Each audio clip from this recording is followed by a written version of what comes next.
बिस्मिल्लाहिर्रहमानिर्रहीम। अस्सलाम वालेकुम। Welcome to Arash imperial academy. Arash imperial academy में आपको खुशामदीद कहते हैं। जी दोस्तों, आज इस वीडियो में हम टेंस में पास्ट इंडेफिनिट टेंस में सीखने जा रहे हैं। और आज इस वीडियो में हम सीखेंगे कि पास्ट इंडेफिनिट टेंस में इंट्रोगेटिव सेंटेंसेस यानी सवालिया जुमले किस तरह से बनाए जाते हैं। दोस्तों, वीडियो आखिर तक ज़रूर देखिएगा और मुझे उम्मीद है कि वीडियो आखिर तक देखने के बाद इंशाअल्लाह आपको इजीली समझ में आ जाएगा कि पास्ट इंडेफिनिट टेंस में सेंटेंसेस इंट्रोगेटिव में तब्दील कैसे करते हैं। जी दोस्तों, आज का हमारा टॉपिक है पास्ट इंडेफिनिट टेंस और इसमें आज हम सीखने जा रहे हैं इंट्रोगेटिव सेंटेंसेस यानी सवालिया जुमले। अब सवालिया जुमले इंट्रोगेटिव सेंटेंसेस कौन कौन से होते हैं? जी यकीनन वही जुमले जिनमें सवाल किया गया हो। वो किस तरह से, वो इस वीडियो में इंशाल्लाह मैं आपको ज़रूर क्लियर कर दूंगा। दोस्तों, इसके स्ट्रक्चर की तरफ अगर देखें तो इंट्रोगेटिव सेंटेंसेस बनाने का स्ट्रक्चर क्या है? स्ट्रक्चर के मुताबिक आपने सबसे पहले हेल्पिंग वर्ब इस्तेमाल करना है और पास्ट इंडेफिनिट टेंस का हेल्पिंग वर्ब डिड इस्तेमाल होता है। सब्जेक्ट चाहे कोई भी हो, आप हेल्पिंग वर्ब डिड ही इस्तेमाल करेंगे पास्ट इंडेफिनिट टेंस में। हेल्पिंग वर्ब डिड इस्तेमाल करने के बाद आपने सब्जेक्ट रखना है। सब्जेक्ट रखने के बाद अब आपने वर्ब का फर्स्ट फॉर्म इस्तेमाल करना है, यानी जो आपके पास जो मेन वर्ब होगा उसका आपने फर्स्ट फॉर्म ही इस्तेमाल करना है। वो इस वजह से क्योंकि यहाँ पे डिड ऑलरेडी सेकंड फॉर्म आ चुका है। वर्ब का फर्स्ट फॉर्म इस्तेमाल करने के बाद आपने ऑब्जेक्ट रखना है और फिर ऑब्जेक्ट के साथ आपने क्वेश्चन मार्क ज़रूर लगाना है, क्योंकि ये क्वेश्चन मार्क से ही हमें पता चलता है कि ये जो जुमला लिखा हुआ है ये सवालिया जुमला है। जी दोस्तों, यहाँ पे मैंने कुछ एग्जाम्पल लिखे हैं।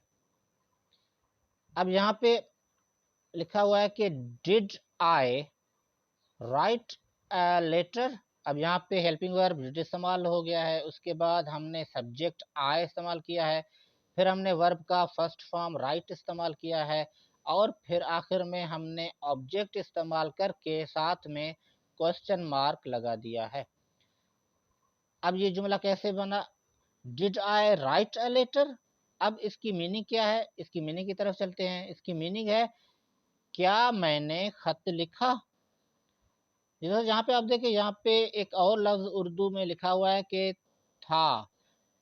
अब ये किस तरह, ये क्यों मैंने यहाँ पे लिखा वो मैं आपको समझाता हूँ कि अगर आप चाहें तो इस जुमले को यहाँ तक आप मुकम्मल कर सकते हैं, यहाँ तक भी आपका जुमला दुरुस्त ही होगा। क्या मैंने खत लिखा? अगर आप चाहें तो यहाँ तक जुमला आप लिख सकते हैं, लेकिन अगर आप चाहें तो इस जुमले में आप आखिर में ये था वाला लफ्ज़ भी इस्तेमाल कर सकते हैं। फिर जुमला किस तरह बनेगा? फिर ये जुमला बन जाएगा, क्या मैंने खत लिखा था? और फिर क्वेश्चन मार्क आखिर में आपने इस्तेमाल करना है।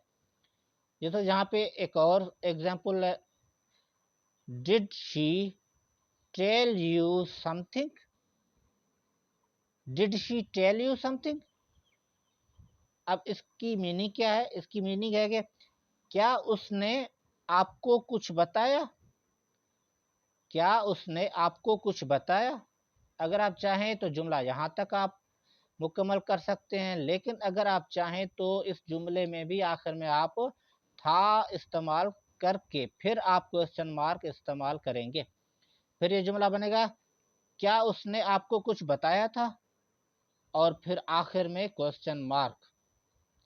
जी दोस्तों, यहाँ पे एक और एग्जाम्पल मैंने दिया है ताकि आपको इजीली समझ में आ जाए। यहाँ पे भी सबसे पहले हमने हेल्पिंग वर्ब डिड इस्तेमाल किया है, उसके बाद हमने सब्जेक्ट दे इस्तेमाल किया है और फिर वर्ब का फर्स्ट फॉर्म और फिर आखिर में ऑब्जेक्ट और ऑब्जेक्ट के साथ क्वेश्चन मार्क। अब ये सेंटेंस किस तरह से बना? Did they call you? Did they call you? अब इसकी मीनिंग क्या है? अब इसकी मीनिंग होगी, क्या उन्होंने आपको बुलाया? लेकिन अगर जैसा मैंने कहा था कि अगर आप चाहें तो आप जुमले के आखिर में ये वर्ड इस्तेमाल कर सकते हैं, क्या उन्होंने आपको बुलाया था? अगर आप ये था वाला वर्ड इस्तेमाल करते हैं तो फिर इसके आखिर में आपने ये क्वेश्चन मार्क लगा देना है। लेकिन अगर आप चाहें तो फिर ये जुमला सिर्फ यहाँ तक आप लिख कर आखिर में क्वेश्चन मार्क लगा सकते हैं, क्या उन्होंने आपको बुलाया? बस यहाँ तक भी आप ये जुमला लिख सकते हैं, आपका जुमला दुरुस्त हो जाएगा, लेकिन साथ में आपने ये क्वेश्चन मार्क ज़रूर रख देना है। जी दोस्तों, मुझे उम्मीद है कि आपको ज़रूर समझ में आ गया होगा कि पास्ट इंडेफिनिट टेंस के सेंटेंसेस को हम इंट्रोगेटिव में किस तरह से तब्दील करते हैं। अगर आपको ऐसा कोई टॉपिक अगर आपको समझ में ना आता हो, तो वो टॉपिक आप कमेंट में लिख सकते हैं। इंशाअल्लाह हम कोशिश करेंगे कि उस टॉपिक की वीडियो बनाकर ज़रूर शेयर कर देंगे। दोस्तों, कमेंट में ये ज़रूर बता दीजिएगा कि आपको ये वीडियो कैसी लगी। अगर आपको ये वीडियो पसंद आई तो फिर लाइक और शेयर ज़रूर कीजिएगा। अब तक के लिए इतना ही, अपना ख़्याल रखिएगा। अल्लाह हाफ़िज़।